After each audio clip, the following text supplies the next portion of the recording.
A massive Imperial fleet moved through space like a pack of metal sharks.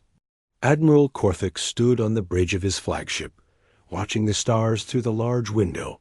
His scaled hands gripped the rail as he studied the planet below. Another world to add to the empire. Another species to bow before Imperial might. For 3,000 years, the Galactic Empire had ruled without question. Their plasma weapons could melt through any armor. Their energy shields could stop any attack. No species had ever stood against them for long. Today would be no different. "Admiral, we are receiving the planet's surrender," reported his communications. "Officer." The blue-skinned alien's voice carried the usual boredom. This was routine now. Most worlds gave up without a fight. "Good. Begin the standard procedures," Korthik replied. His 4 eyes scanned the tactical display. 50 Imperial warships surrounded the helpless planet. The locals had simple chemical, rockets and metal bullets. They would join the Empire or be destroyed. Suddenly, alarms began to sound across the bridge. The navigation officer looked up from his station with confusion in his large black eyes. "Admiral, we have an unknown contact." Large vessel approaching from Sector 7. Korthik turned to look at the main screen. "Show me."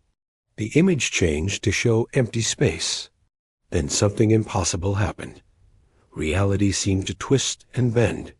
A hole opened in space itself, and through it came a ship unlike anything in Imperial. Records. The vessel was huge, nearly as large as Korthik's flagship.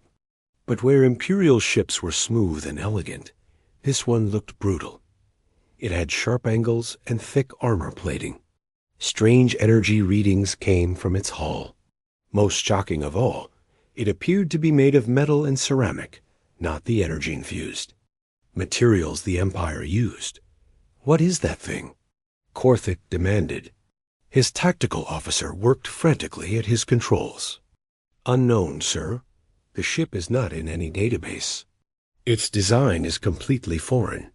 Energy readings are unlike anything we have seen." Inside the alien vessel, Captain Jake Morrison stood on his own bridge. The human looked out at the Imperial fleet with calm blue eyes. His crew worked at their stations around him. They had traveled further from Earth than any human before them. "Well, we found them," said Navigator Lisa Bell. The young woman's fingers danced over her controls as she analyzed the alien ships. 50 vessels in a standard blockade formation. Someone down there is having a bad day. Chief Engineer Tom Bradley spoke from his station. "Captain, their ships are giving off massive energy signatures. Way beyond anything we expected. These guys have been playing this game for a long time." Weapons Officer Kate Hughes studied her displays. "Their weapon systems are active, but they are not targeting us yet. They seem to be focused on the planet." Communications Specialist Ryan Cole looked up from his station. "Captain, I am picking up transmissions between their ships and the planet below. I cannot understand the language, but the tone sounds like demands." Morrison nodded. "So we have stumbled into the middle of a conquest. Lisa, move us to a position between their fleet and the planet. Ryan, see if you can establish communication." "Admiral." Korthik watched as the strange ship moved with surprising grace for something so angular. "Communications. Hail that vessel. Standard Imperial greeting." The communications officer sent the usual message. It was simple and direct. Surrender immediately. Submit to Imperial authority. Prepare to be boarded and processed. On the human bridge, Ryan Cole worked to decode the alien transmission. After several minutes, he looked up with a frown. "Captain, I think I have the basic meaning. They are demanding our immediate surrender." Morrison raised an eyebrow. "Is that so? Well, I suppose we should respond. Open a channel." The transmission reached the Imperial flagship. Korthik heard words in a language he had never encountered. His translation systems worked to decode the meaning. We come in peace, but we are prepared to defend ourselves. Korthik felt his blood temperature rise. In 3,000 years, no species had dared to speak to the Empire as equals. This primitive vessel was either incredibly brave or incredibly stupid. Admiral, his tactical officer reported, the alien ship has positioned itself between our fleet and the planet. They appear to be protecting the locals. Korthik studied the tactical display. One ship against 50. The crew of that vessel must be insane. Very well, they want to play hero. Communications, send them our final warning. Submit or be destroyed. The message reached the human ship. Morrison listened to Ryan's translation and shook his head. They are really not getting the message. Tom, how are our systems?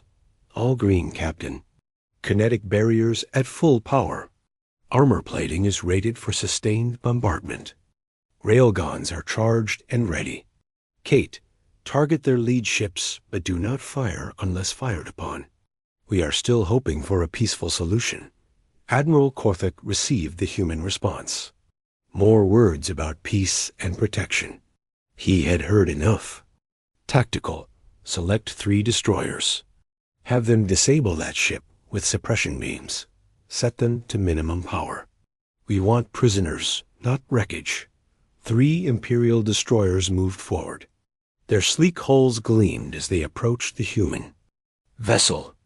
On their bridges, alien crew members prepared to fire weapons that had never failed to stop an enemy ship. The suppression beams lanced out. Brilliant streams of energy that could paralyze any known vessel struck the human ship.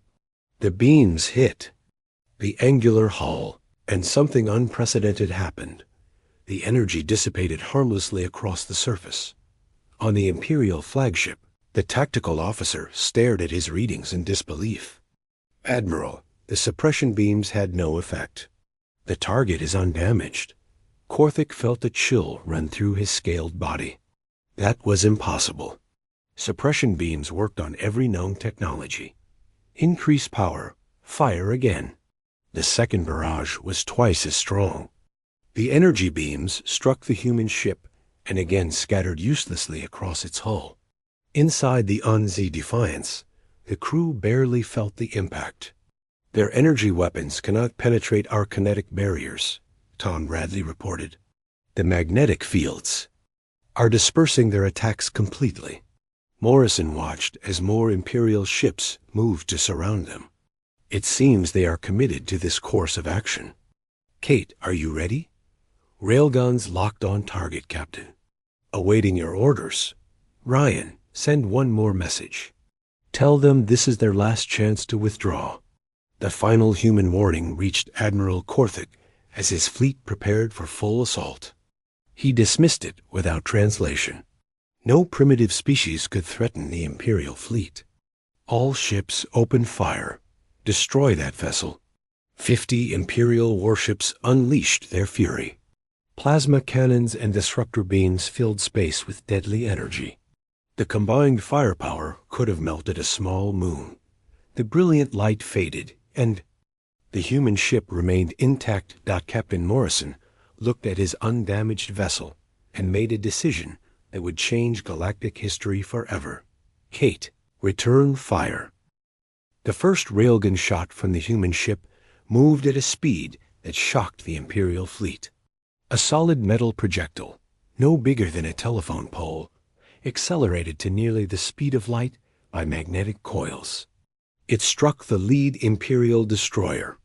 Before anyone could react, the kinetic energy was beyond anything the Empire had ever encountered.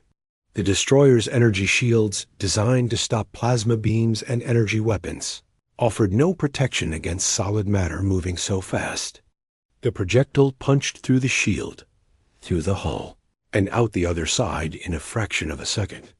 The Imperial destroyer shuddered, then broke apart as massive holes appeared in its structure. Atmosphere vented into space as the crew inside scrambled for escape pods. In 30 seconds, a vessel that had ruled star systems was reduced to floating wreckage. Admiral Korthik stared at his tactical display in complete shock. The readings made no sense. What just happened? How did they destroy a destroyer with one shot? His tactical officer worked frantically at his console. Admiral, they fired some kind of solid projectile. It moved at incredible speed. Our shields could not stop it because it was not energy-based. That is impossible. No civilized species uses kinetic weapons in space. They are too primitive, too inefficient. But the evidence floated before them. The wreckage of an Imperial destroyer, killed by what appeared to be a metal rod moving very fast. On the human bridge, Weapons Officer Kate Hughes was already selecting her next target. Direct hit on the lead ship. It is completely destroyed. Reloading Railgun Bay 1. Captain Morrison watched the Imperial fleet's reaction. They seemed surprised.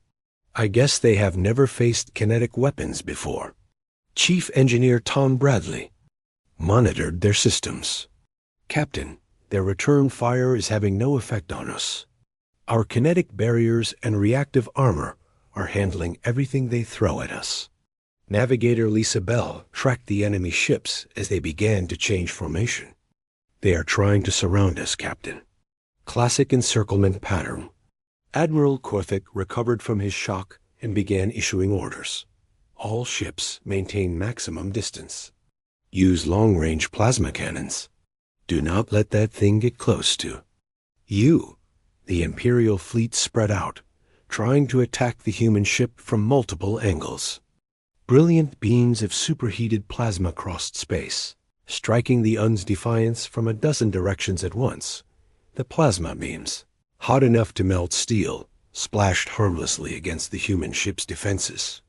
The kinetic barriers deflected most of the energy, while the reactive armor plating absorbed the rest.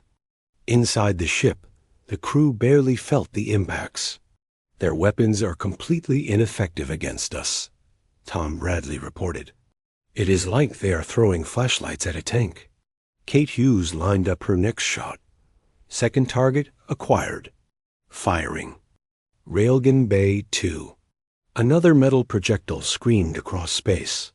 This time, the Imperial ship tried to dodge, but the railgun round was simply too fast. It struck the destroyer's engine section, and the entire rear half of the ship exploded in a ball of plasma. 2 ships down, Kate reported calmly, reloading both bays. Admiral Korthik felt something he had not experienced in centuries of warfare. Fear, real, cold fear.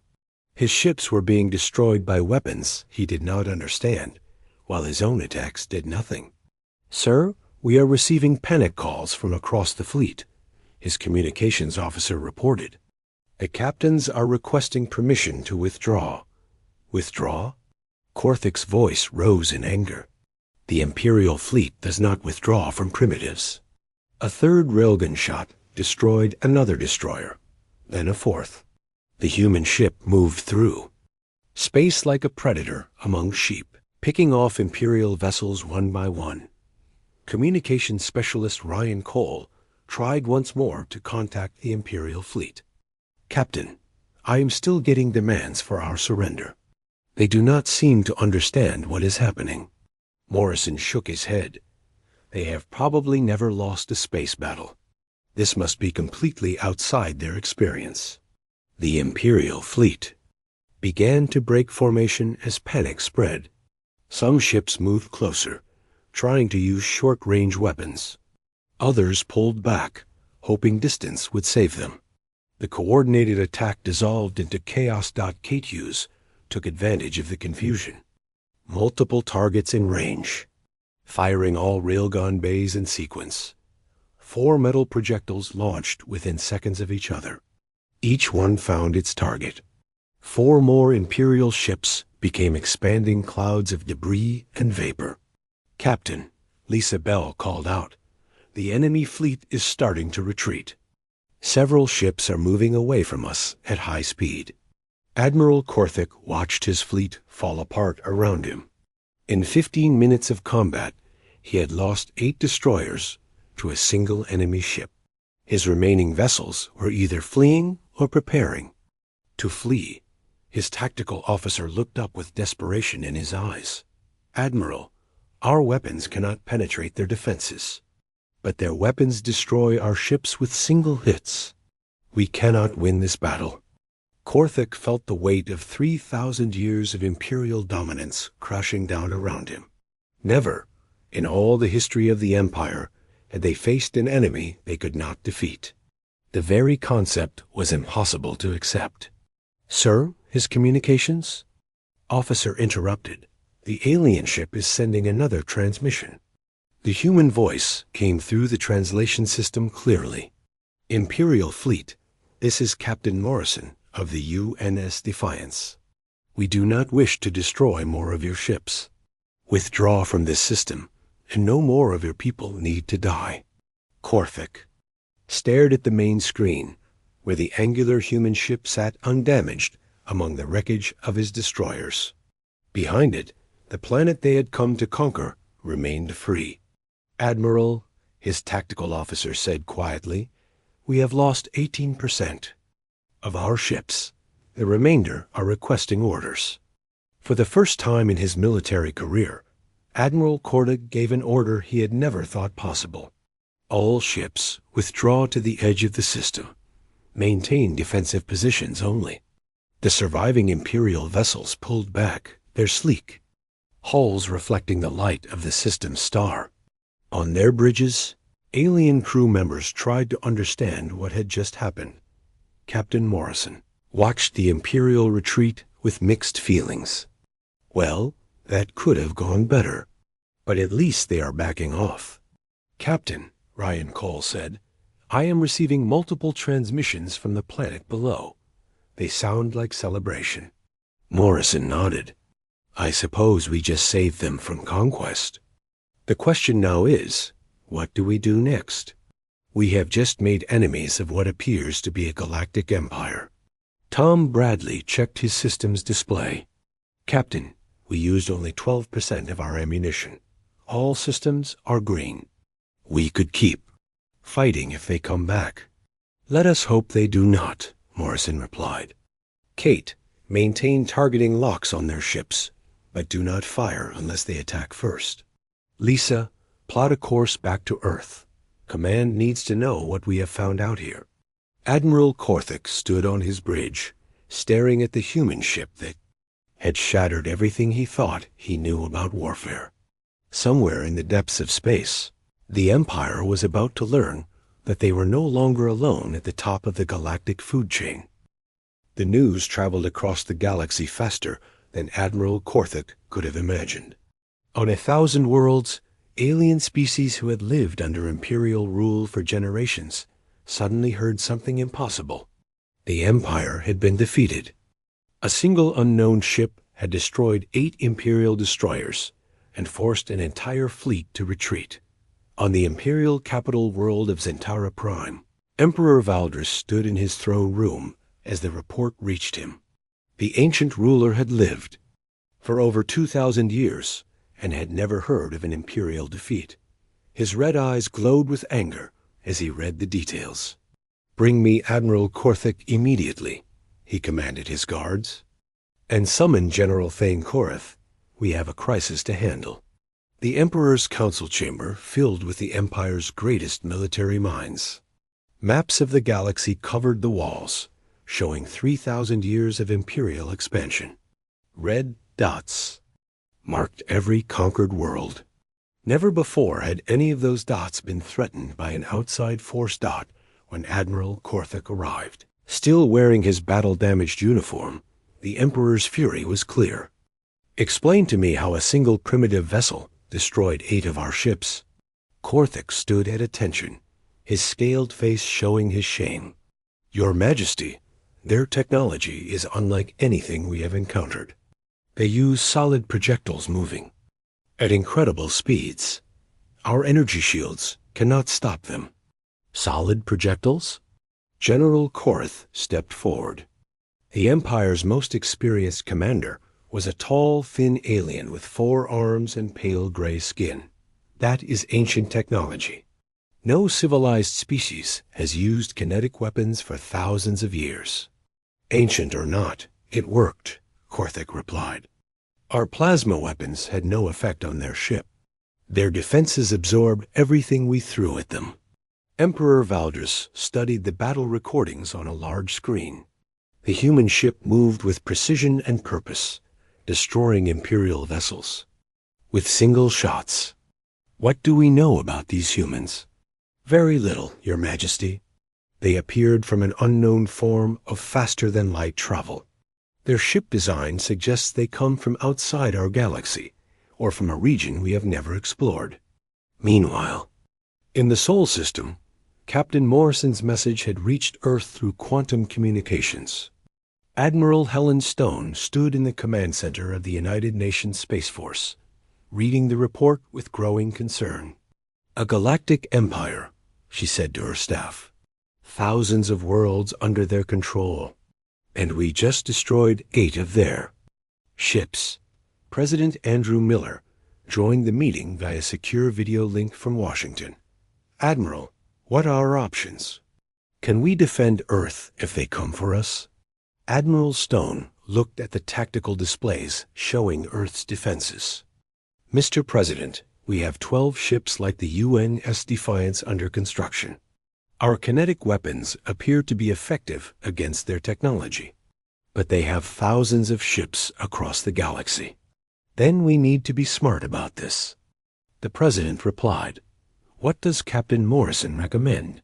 He suggests we make contact with other species under Imperial rule. If the Empire has enemies, we should find them and offer alliance. Dr. Emma Foster, Earth's leading expert on alien technology, studied the data from Morrison's encounter. The Empire's weakness is clear, she reported to the assembled leaders. They have grown dependent on energy-based weapons and defenses. They have never faced kinetic attacks. Can they adapt? Admiral Stone asked. Given time, yes.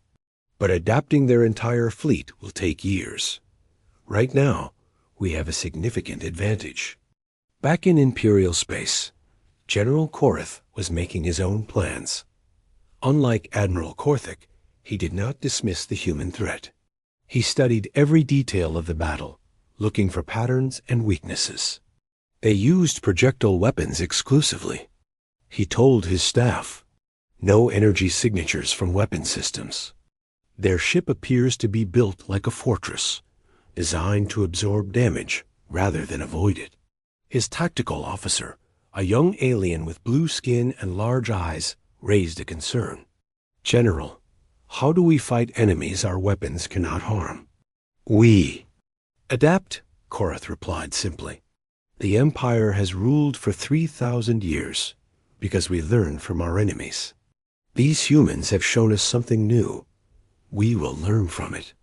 Across the galaxy, word of the Imperial defeat spread to subjugated worlds. On the mining planet of Kepler-7, alien workers whispered about the mysterious humans who had stood up to the Empire. On the agricultural world of New Harvest, farmers looked up at the stars and wondered if freedom was possible. The Zephyrian Council, representing one of the few species that still maintain some independence, called an emergency meeting. There, Homeworld had avoided full Imperial control through careful diplomacy, but they lived under constant threat. If these humans can defeat Imperial ships, Council Leader Vex said to his advisors, perhaps we should make contact with them. That would be dangerous, replied his aide. The Empire considers any contact with their enemies to be treason. The Empire is no longer invincible, Vex answered. For the first time in 3,000 years, we have hope. On Earth, the massive. Shipyards in orbit around the moon worked around the clock. The 12 ships under construction received priority upgrades based on data from Morrison's battle. Bigger railguns, stronger armor, more advanced kinetic barriers. Admiral Stone met with President Miller and the world's leaders. We have perhaps 6 months before the Empire sends a larger fleet to find us. We need to be ready. What about Morrison's suggestion regarding allies? The president asked. "We are preparing diplomatic missions. If there are resistance movements in Imperial space, we need to find them. A war against the entire empire would be impossible to win alone." General Korath's preparations were nearly complete. Battle Group Omega, the largest Imperial fleet ever assembled, was gathering at the fortress world of Titan Base.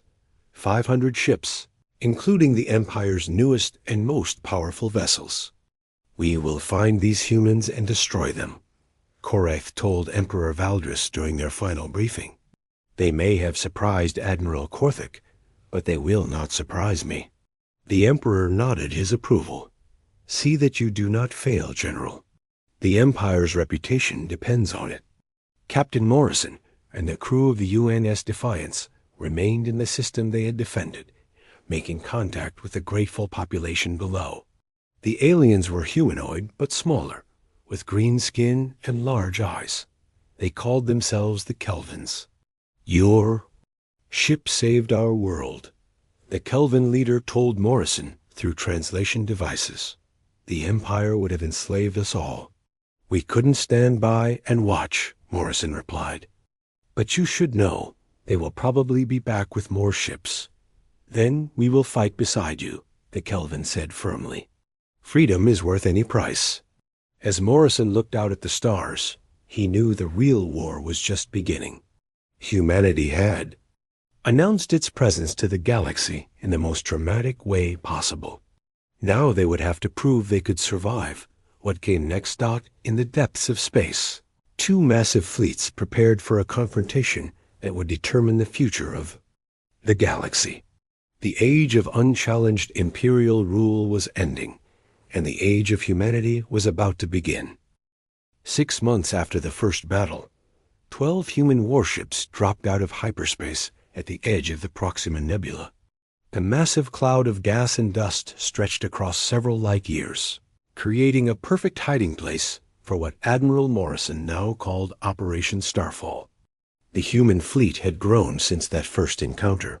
The UN's Defiance remained under Morrison's command, but now he led 11 other vessels. The heavy cruiser UN's Retribution flew under Captain Sam Parker, a former submarine commander who understood stealth warfare. The carrier UN's Liberty, commanded by Captain Nicole Gray, carried dozens of small fighter craft designed for hit-and-run attacks. "All ships, this is Admiral Morrison," he broadcast to his fleet. "Intelligence reports that General Korath's Battle Group Omega is approaching from the galactic core. 500 Imperial ships, including their newest dreadnoughts." Captain Parker's voice came through the communication system. "Admiral, are we really going to fight 500 ships with 12? "Not directly," Morrison replied. "We are going to use the nebula to our advantage. The gas clouds will interfere with their sensors, while our quantum communication links will keep us coordinated." The Proxima Nebula was a graveyard of ancient stars, thick with ionized gas that played havoc with most sensor systems. For the Empire, which relied on long-range energy detection, it was nearly blind. For humans, who had learned to fight in Earth's oceans where visibility was limited, it was home territory. Lieutenant Commander Alex Turner commanded a squadron of 4 human destroyers. His ships were smaller than the main cruisers, but faster and more maneuverable. "Admiral, my scouts report Imperial ships entering the nebula from 3 different directions. They are trying to surround us." General Korath stood on the bridge of his flagship, the massive dreadnought Eternal Victory. The ship was twice the size of any human vessel, armed with the most powerful plasma cannons in the Imperial fleet. Around him, 500 warships moved in perfect formation. "The nebula is interfering with our sensors," his tactical officer reported. "We can only see a few thousand kilometers in any direction." "Then we will flush them out," Korath replied. "Deploy the fleet in a search pattern. When we find them, we will destroy them with overwhelming firepower." The Imperial ships spread out through the nebula, their sleek hulls moving like ghosts through the colorful gas clouds. But they were hunting an enemy but did not fight the way they expected. Captain Parker's UN's retribution used the nebula's electromagnetic properties to mask its approach. The heavy cruiser moved silently through the gas clouds until it was within striking distance of an Imperial squadron. Target acquired, his weapons officer reported. 3 Imperial cruisers, range 5,000 kilometers.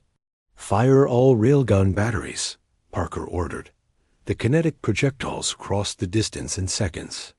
The first Imperial ship exploded as the metal rod punched through its hull. The second ship tried to turn away, but took a hit that crippled its engines. The third ship managed to get its shields up, but the railgun round passed through the energy barrier like it was not their dot before the Imperial ships could respond. The UN's retribution vanished back into the gas clouds. What just happened? General, Korath demanded as reports flooded in from across his fleet. How did they destroy 3 ships without being detected? Sir, they are using the nebula to hide their approach. Our sensors cannot track them through the gas. Meanwhile, Captain Gray's UN's Liberty launched her fighter squadrons. The small human craft were designed for this kind of warfare. They moved through the nebula like insects, too small for Imperial sensors to track effectively. The fighters found an isolated group of Imperial destroyers and attacked from multiple directions. Their small railguns could not destroy the larger ships, but they could cripple engines and weapon systems. The Imperial vessels found themselves under attack by enemies. They could barely see. Lieutenant Commander Turner's destroyer squadron used pack tactics learned from studying Earth's wolves.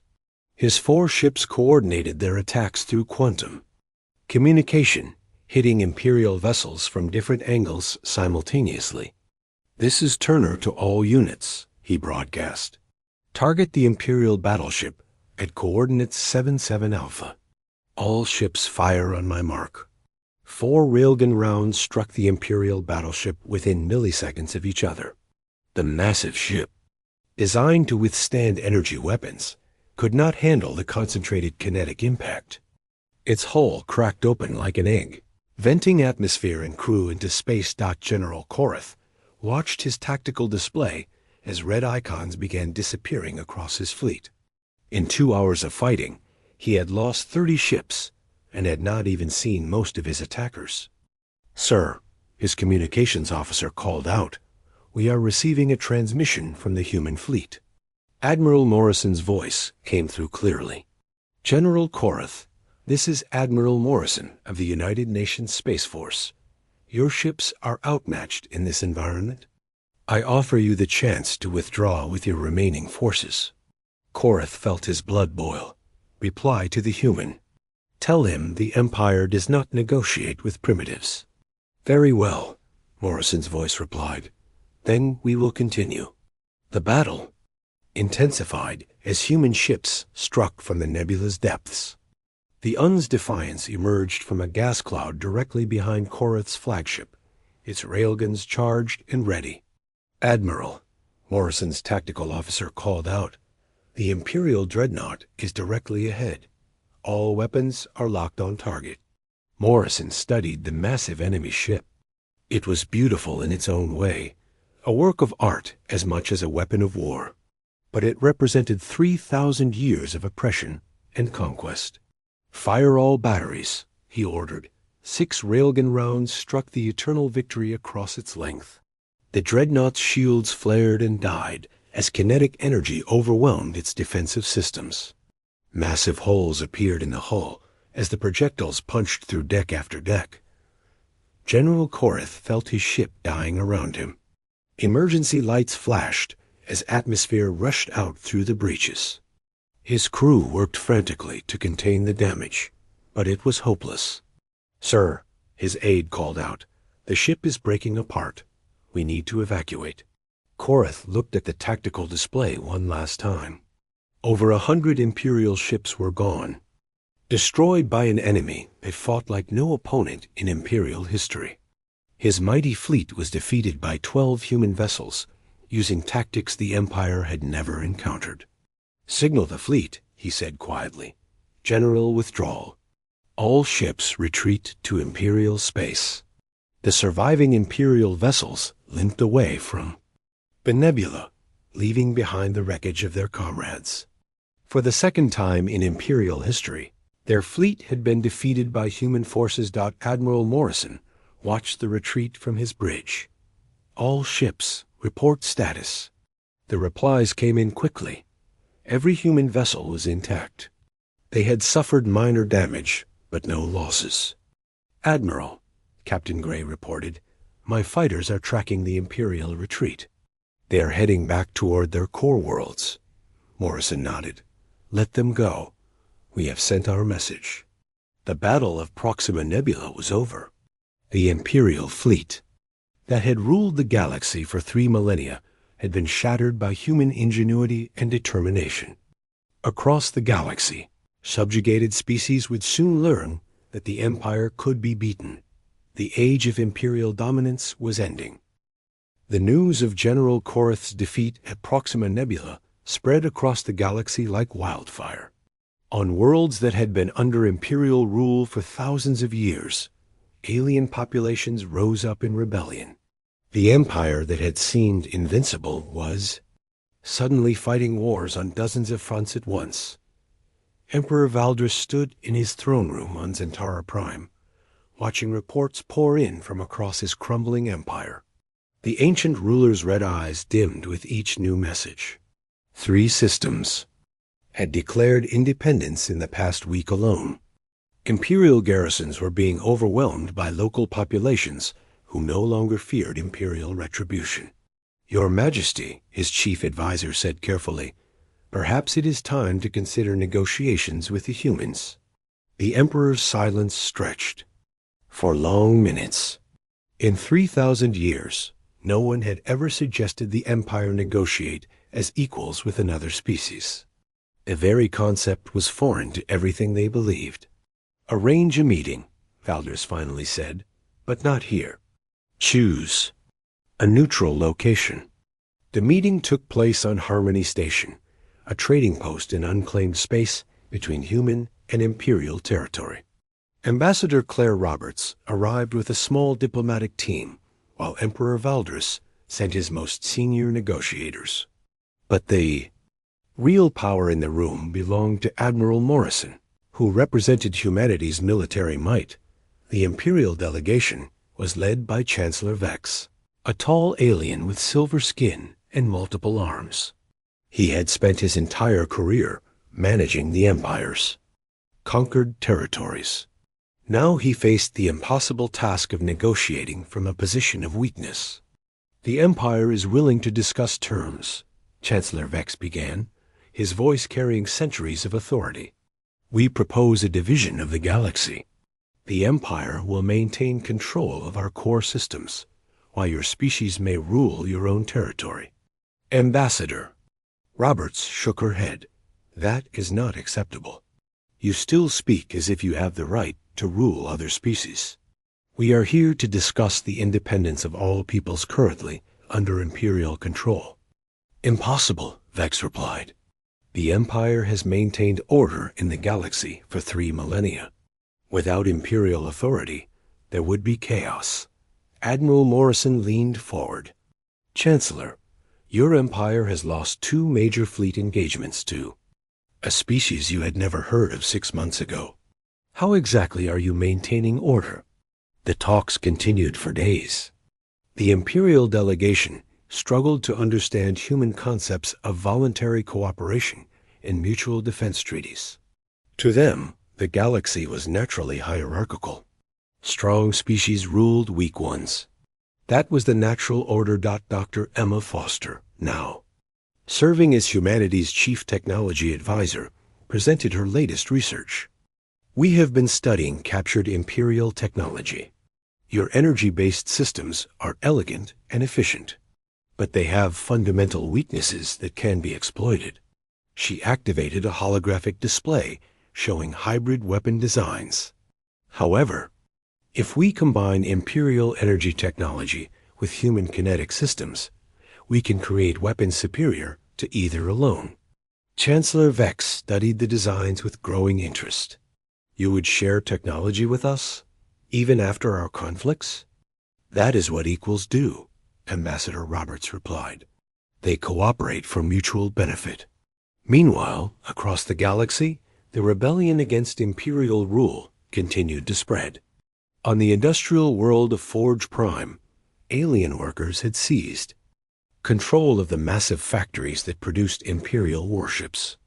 On the agricultural planet of Green Valley, farmers refused to send food shipments to Imperial worlds. The Kelvin people, saved by Morrison's first battle, had become humanity's strongest allies. Their leader, now calling himself President Kane, sent ships to support human operations throughout the sector. The humans showed us that freedom was possible, Kane told a gathering of resistance leaders from 12 different worlds. Now we must show others. Captain Sam Parker, now commanding a joint human-alien fleet, coordinated strikes against isolated Imperial outposts. His ships included vessels from 6 different species, all united by their desire for independence from Imperial rule. This is Parker to all units, he broadcast during an attack on an Imperial supply depot. Remember, we fight to liberate, not to conquer. Any Imperial crew who surrenders will be treated with respect.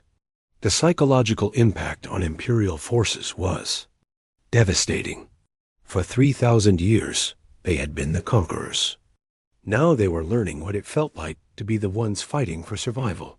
Back on Harmony Station, the negotiations reached a crucial point. Emperor Valdus himself arrived to take personal control of the talks. The ancient ruler had never left his homeworld before, but the collapse of his empire forced desperate measures.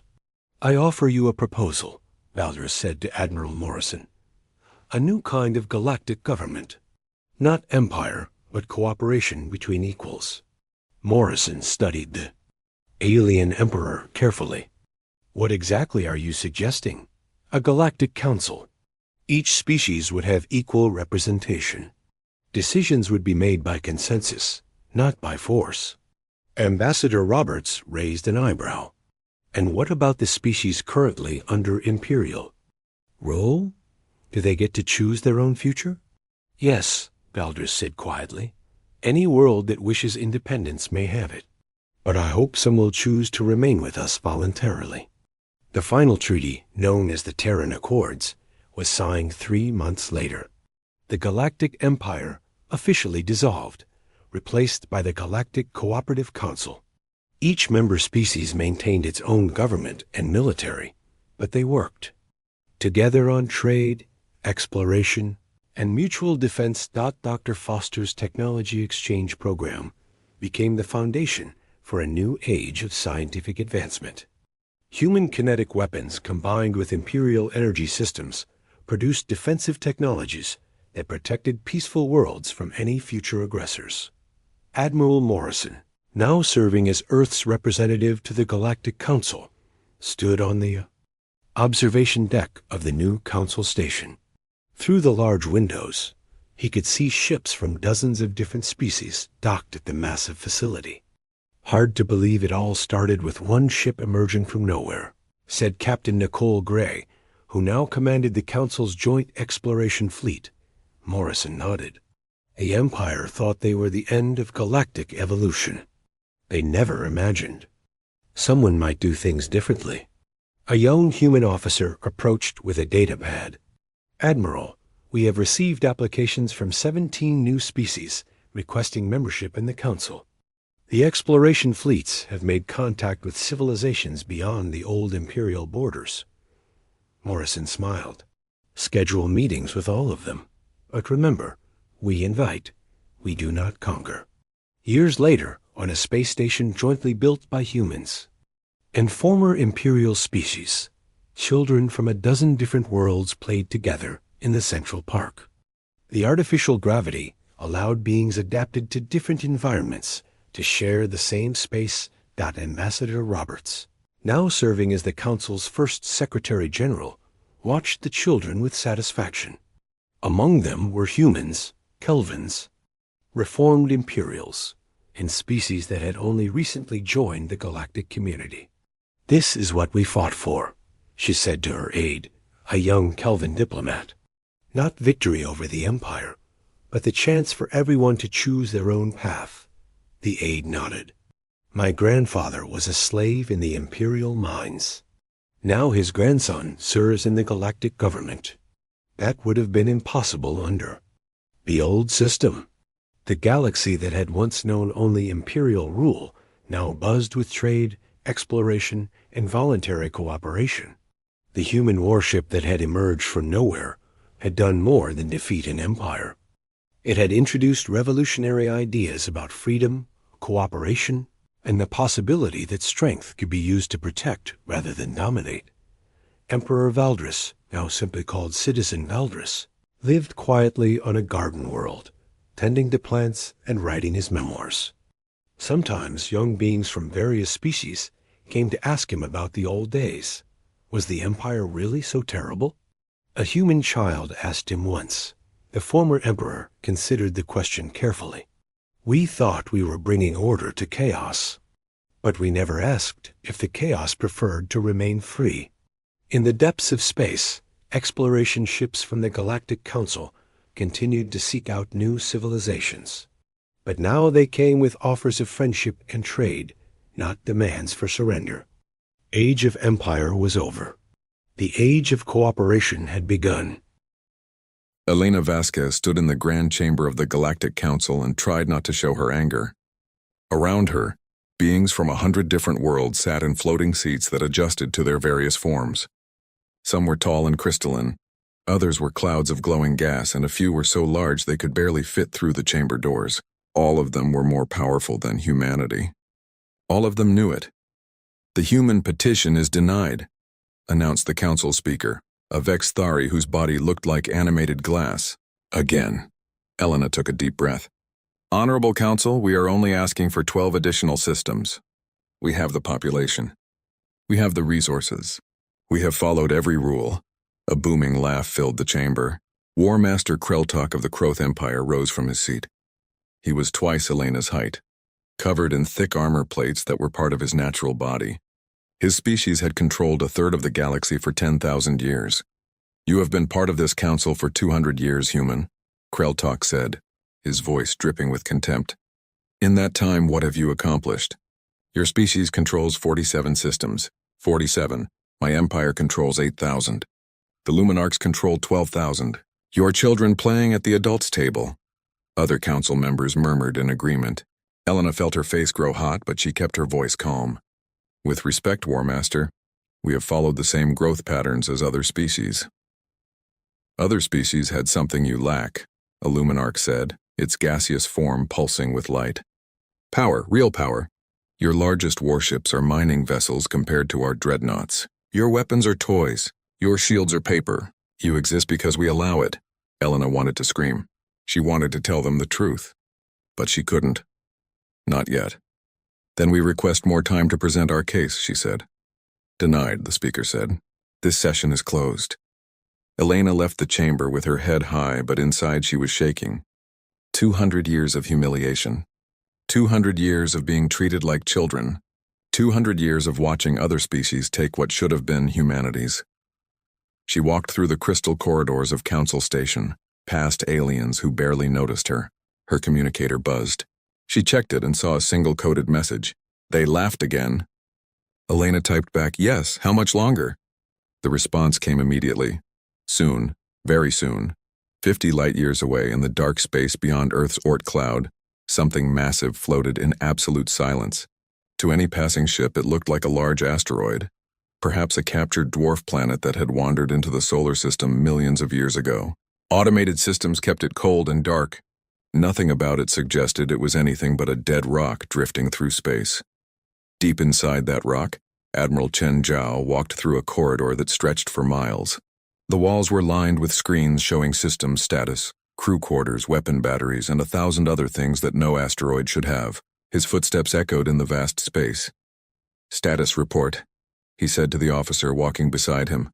"All systems at 98%, Admiral," Commander Sarah Okoro replied. She was young for her rank, only 35, but her grandmother had been one of the original designers of Project Colossus. Sarah had grown up knowing what her life's work would be. Main engines are ready for activation. Weapons grid is fully charged. Shield generators have passed all tests. The other 3 Titans report the same. Chen nodded slowly. He was 70 years old and had spent the last 40 of those years on this project. He remembered when they started building, back when he was just a young captain. Back when humanity realized the terrible truth about the galaxy. They were alone in a universe full of predators. First contact had been Earth's greatest dream come true. The Galactic Council had welcomed humanity with open arms. They had promised friendship, trade, and growth. For the first 20 years it had seemed wonderful. Then humanity started to understand how the galaxy really worked. The Council had rules, yes. But those rules protected the powerful. When the Vexithari wanted a human colony world, the Council had ruled in their favor. When the Kroth Empire absorbed 3 human systems, the Council called it legal territorial consolidation. When human ships were attacked by pirates, the Council said humanity should build better defenses. But when humanity tried to build better defenses, the Council limited what weapons they could develop. When humanity tried to expand faster, the Council denied their petitions. When humanity protested, the Council laughed. That was when the secret meetings began. Earth's governments, Mars colonies, and the outer settlements all agreed. If humanity was going to survive, they needed something the galaxy had never seen before. Something that would make the elder races respect them. They needed weapons that couldn't be denied or ignored. Project Colossus was born in those secret meetings. The plan was insane. It would take 150 years. It would require mining entire moons. It would need the greatest scientific minds working in absolute secrecy. It would consume resources that could have built 1,000 colonies. But it would work. Grandmother used to tell me stories, Sarah said as they walked, about the early days. How they had to hide everything. How every mining operation in the outer system was actually for this. How millions of people kept the secret. It's the biggest secret in human history, Chen said. 4 world ships, each the size of Earth's moon. Each one with enough firepower to destroy entire fleets. Each one designed to make the galaxy understand that humanity is not weak. Do you think it will work, sir? Chen stopped walking and looked at her. It has to work. Because if it doesn't, humanity will always be on its knees. His communicator buzzed. It was a priority message from Earth's government. Chen read it and felt his stomach tighten. What is it? Sarah asked. The Kroth Empire just issued an ultimatum, Chen said quietly. They want 12 of our colony worlds. They're giving us 30 days to surrender them or they'll take them by force. Sarah's face went pale. That's 8 billion people. Yes. The council will do nothing. They never do. Chen looked at the screens around them showing the massive ship hidden inside false rock. Get me a secure channel to Ambassador Vasquez. Then prepare to wake the Titans. Sir, we're not ready. We need more time for final test. We're out of time, Commander. Chen's voice was hard. In 30 days, the Kroth will attack. And when they do, they're going to discover that humanity has been preparing for this moment for 150 years. Sarah saluted and hurried away. Chen stood alone in the corridor, surrounded by the sleeping giant that he had helped build. Soon, very soon, it would wake. And when it did, the galaxy would never be the same. He thought about all the years of humiliation, all the times the Council had laughed at humanity, all the times they had been told they were too weak, too small, too insignificant to matter. Laugh while you can. Chen whispered to the empty corridor. You won't be laughing much longer. The Kroth ultimatum arrived on every human world at exactly the same moment. War Master Krell-Tok's face appeared on billions of screens, his armored features twisted in what might have been a smile. People of humanity, he began, his voice loud and commanding. The Kroth Empire has been patient with your species. For 200 years we have allowed you to occupy systems that rightfully belong to greater civilizations. That patience has ended. You will surrender control of the following colony worlds within 30 standard days.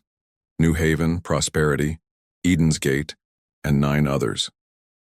Your populations will be relocated. Your installations will become Kroth property. This is not negotiable. Resist and we will take them by force. The choice is yours. The transmission ended. For a moment there was silence across human space. Then the panic began. Elena sat in her office on Council Station and watched the news feeds from Earth. Riots in Paris, protests in New Beijing. The president's office surrounded by angry crowds demanding to know how this had happened. How their government had let them become so weak. If only they knew the truth. Her secure communicator chimed. It was a direct call from Admiral Chen. She activated the encryption and answered. I saw the ultimatum, Chen said without greeting. How bad is it? 12 colony worlds, 8 billion people. The council meeting in 3 hours, but you know what they'll say. That it's legal under council law. Of course it is. The law was written by species like the Kroth. Elena rubbed her tired eyes. The evacuation transports can't move 8 billion people in 30 days. Even if we had 6 months, we couldn't do it. They're giving us an impossible deadline because they want an excuse to attack. Then we give them what they want. Elena's head snapped up. What? Let them come, Chen said, and there was something cold in his voice. Let them bring their fleets. Let them think they're going to have an easy victory. And then we show them what we've been building. Chen, we talked about this. We were supposed to reveal the Titans through diplomatic channels. A measured disclosure. Not in the middle of a battle. That was before they threatened 8 billion of our people. Chen's face was hard on the screen. I've been patient, Elena, we all have. 150 years of building in secret. Decades of watching our people be humiliated. But I will not let the Croath kill human children, because we were too afraid to show our strength. Elena was quiet for a long moment. Then she nodded. I'll stall them as long as I can. Buy us time to evacuate as many civilians as possible. When do you wake the Titans? I already did. They're powering up now. 30 days from now, when the Kroth fleet arrives, they're going to find a surprise waiting for them. The council session 3 hours later went exactly as Elena expected. She stood before the assembled species and made her case. She showed them the numbers. 8 billion people. 30 days. It was impossible. The Kroth demand is legal, the council speaker said. The colonies in question fall within territory that was disputed during the original settlement agreements. The Kroth have properly filed their claim. They're using a legal technicality to justify an invasion, Elena said, her voice rising. This isn't about law. It's about power. They know we can't fight back, so they're taking what they want. War Master Krelltalk stood. The human ambassador speaks of power as if she understands it. Your species has been given every opportunity to build strength. Instead, you build mining colonies and research stations. You write poetry and make art. You are soft. The galaxy belongs to the strong.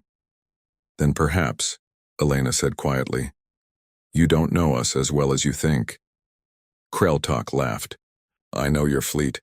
300 warships. The largest is 600 meters long with weapons from the last century.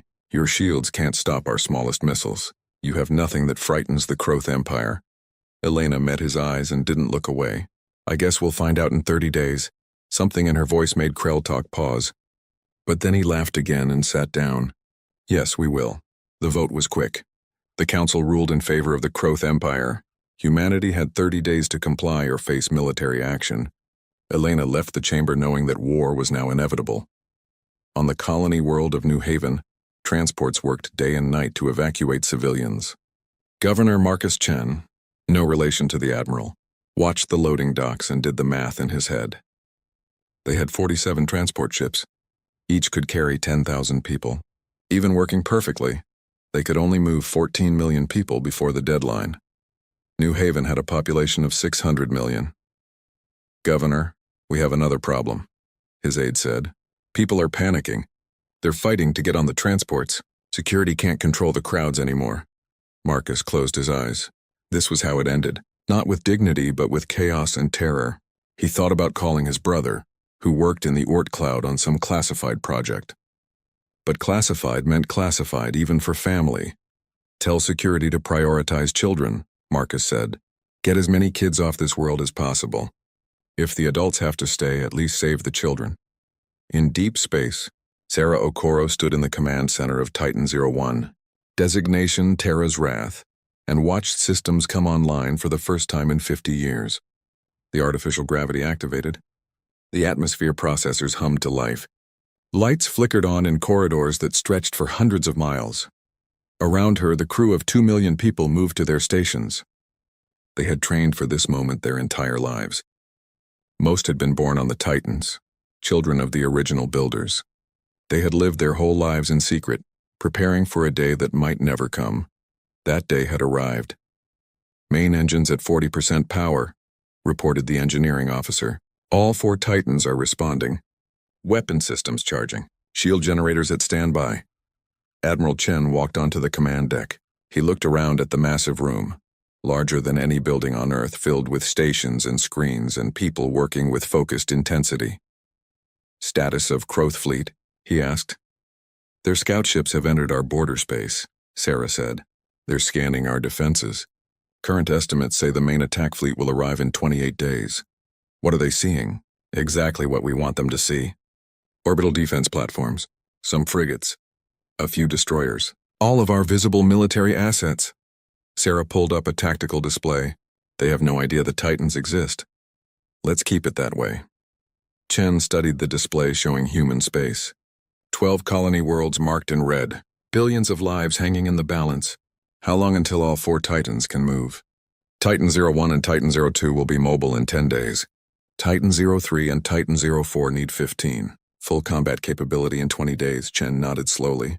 "Then in 20 days we move the Titans into position. We hide them in the outer system where the Kroth won't see them until it's too late, and when their fleet arrives when they think they've already won." He paused. "We teach them what human engineering can accomplish when we have 150 years to work." A young officer at a nearby station spoke up nervously. "Sir, what if it's not enough? The Kroth Empire has thousands of ships. What if 4 Titans can't stop them?" Chen looked at the young man and smiled. It was not a kind smile. "Son, each Titan has more firepower than the entire Kroath fleet combined. Each one can take hits that would destroy a planet. Each one was built with a single purpose, to make absolutely certain that humanity never has to bow to anyone ever again." He turned back to the display. "The Kroth are about to learn a very hard lesson. When you corner humans, when you threaten their children, when you assume they're weak, you make a fatal mistake." Sarah watched the Admiral and felt a chill run down her spine. She had spent her entire life building this ship. She knew every system, every weapon, every capability, and she knew that what was coming would change the galaxy forever. The countdown had begun. 28 days until the Kroth fleet arrived. 28 days until humanity revealed its secret. 28 days until the galaxy learned that the species they had laughed at, dismissed, and humiliated had been preparing for this moment for 150 years. The underdogs were about to bite back. The 30 days passed like a countdown to the end of the world. Humanity evacuated what civilians they could, but billions remained on the 12 disputed colony worlds.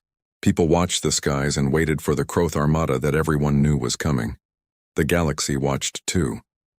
News services across 1,000 worlds covered the story. Would the humans surrender? Would they fight? Most agreed it didn't matter. The Kroth Empire had never lost a war. Their military might was legendary. Against them, humanity's small fleet was nothing. On Council Station, Elena prepared for what she knew would be the most important day of her life. She dressed carefully in her formal ambassador uniform, checked her communicator one last time, and walked to the council chamber. Today the entire galaxy would be watching. War Master Krell was already there, looking confident and pleased with himself. Around the chamber, representatives from hundreds of species had gathered to witness humanity's humiliation. Some looked sympathetic. Most looked indifferent. A few looked eager to see what would happen to a species that dared to resist. "The deadline has expired," the council speaker announced. "War Master Krell, you may proceed." Krell stood and activated a holographic display. It showed the Kroth armada gathering at the edge of human space. 3,000 warships, dreadnoughts, battlecruisers, carriers, and destroyers. The largest military fleet ever assembled against such a small target. "The human species has refused to comply with legal council demands," Krell announced. "Therefore, the Kroth Empire will take by force what was rightfully ours. Our fleet jumps to human space in 1 hour. This unfortunate conflict will be over by nightfall." Murmurs filled the chamber. 3,000 ships. Even sympathetic species had to admit that humanity had no chance. Elena stood slowly. "Before you proceed, War Master, humanity has a statement to make." Krell waved a dismissive hand. "Speak quickly, then." "I have a war to win." Elena activated her communicator. "Admiral Chen, you may begin." Across human space, Admiral Chen sat in the command center of Terra's Wrath and gave the order he had waited 40 years to give. Remove the camouflage. Show them everything. In 4 locations scattered across the outer solar system, massive objects that had looked like asteroids and rogue planets for over a century began to change. The false surfaces dissolved. The cold, dark rocks revealed themselves to be shells covering something far more incredible. 4 world ships, each the size of Earth's moon, activated their systems. Lights blazed across their surfaces. Shields shimmered into existence. Weapon batteries the size of mountains came online. Engines that could move planets roared to life. And the galaxy's sensors went insane. Every observatory, every military installation, every science station across 1,000 worlds suddenly detected 4 objects that shouldn't exist. Energy signatures off the scale. Mass readings that made no sense. Power levels that exceeded entire star systems. In the council chamber, alarms started going off. Species with advanced sensors began receiving emergency reports from their homeworlds. The Vexthari representative stood up, her crystalline body flashing with shock. That's impossible. Those readings. They can't be real, Elena smiled. I assure you they're very real. On the main display, the 4 titans appeared for the entire galaxy to see. The chamber fell absolutely silent as species after species realized what they were looking at. By the ancients, whispered a Luminarch. Those aren't ships. They're mobile planets. A Vexthari scientist was already doing calculations, his body flickering rapidly as he processed the numbers. The energy output of each one. It exceeds our entire civilization's combined fleet. This is humanity's formal petition for recognition as a major power, Elena said calmly, backed by adequate military assets as required by council law. War Master Kreltok was staring at the display, his expression frozen. For the first time in his long military career, he felt something he had never experienced before. Real fear. How? He said quietly. How did you build these? How did you hide them? We started the day after we joined the council, Elena said. 200 years ago, when we realized that the galaxy respects only strength, we began building strength that could not be ignored. We stripped the outer solar system to raw materials. We built construction facilities in the dark between stars. We trained crews in absolute secrecy. And we waited. 4 ships cannot defeat my armada, Kreltok said, but his voice lacked its usual confidence. Can't they? Sarah Okoro's voice came through the communication system. She was broadcasting from Terra's Wrath, and her image appeared on every screen in the council chamber. Behind her, the Titan's command center stretched into the distance. Let me give you some numbers, War Master. Each Titan has a crew of 2 million. Each one has shield generators powered by artificial stars. Each one carries weapons that can crack planets. Each one was built specifically to ensure that humanity never has to submit to anyone ever again. Admiral Chen appeared on the display next to her.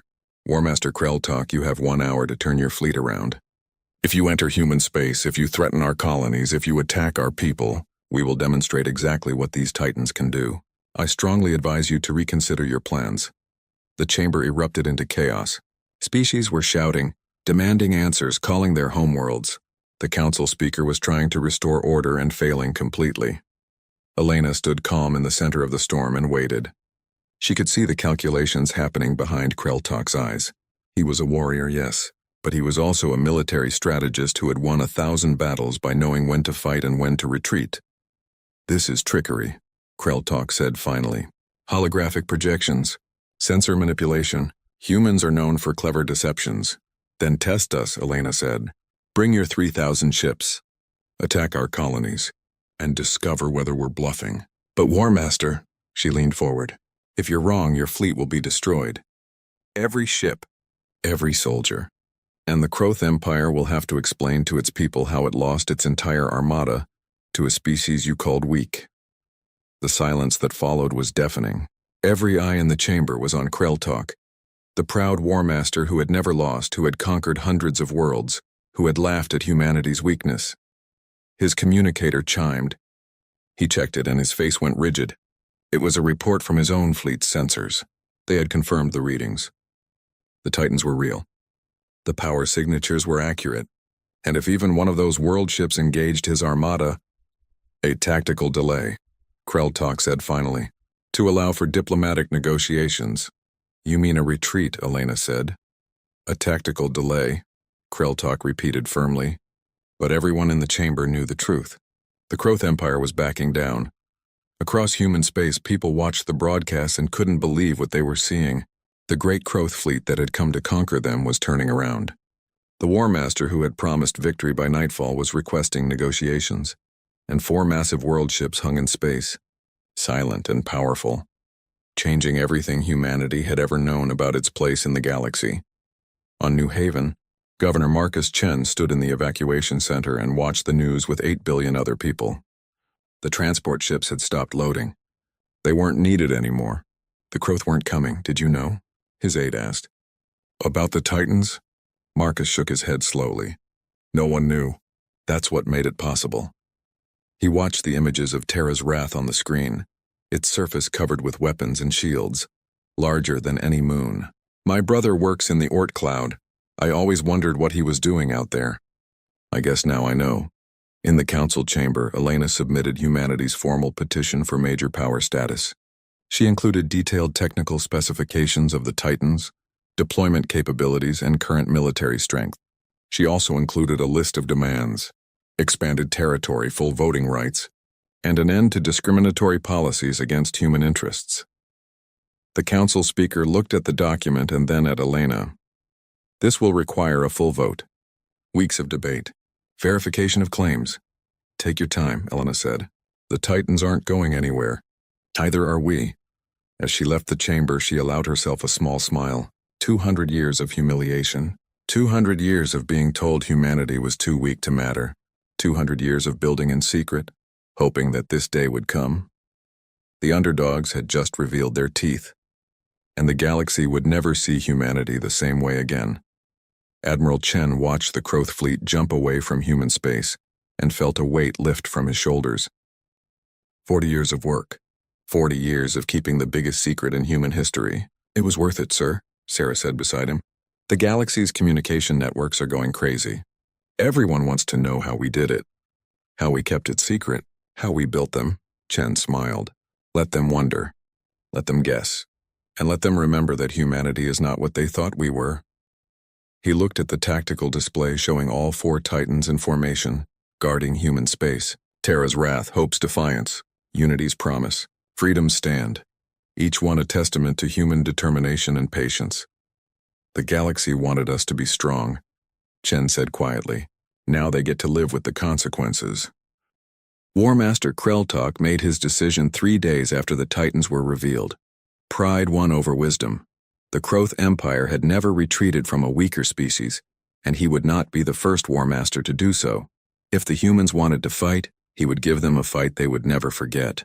The tactical delay is over, he announced to his fleet commanders. We attack at dawn. Human tricks and sensor games will not save them from Kroth steel. His chief tactical officer looked uncomfortable. War Master, the energy readings from those world ships are exaggerated, Kreltalk snapped. Humans are clever. They have made 4 asteroids look dangerous. But asteroids cannot maneuver, cannot dodge, cannot fight like real warships. We will surround them, overwhelm them, and destroy them. Then we will take the colony worlds as planned. The officer said nothing more. Orders were orders. The Kroth Armada prepared for battle.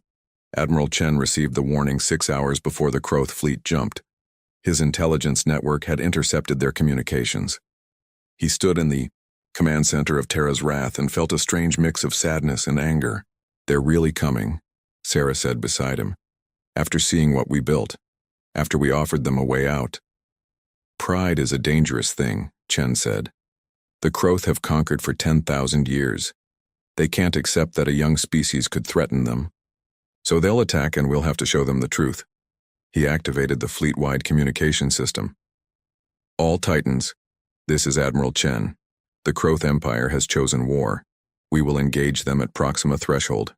Our goal is not to kill, it's to convince. We will demonstrate our capabilities so completely that no one will ever doubt human strength again. He paused, looking around at the 2 million crew members on Terra's wrath alone. What happens next will be remembered for 1,000 years. Make sure we do it right. The Battle of Proxima Threshold began at 0600 Standard Galactic Time. 3,000 Kroth warships jumped into human space in a coordinated assault. They arrived in perfect formation. Battle cruisers in front, carriers in the middle, destroyers on the flanks. It was a formation that had conquered 100 worlds. Waiting for them was a single Titan, Terra's Wrath. The world ship hung in space like a small moon.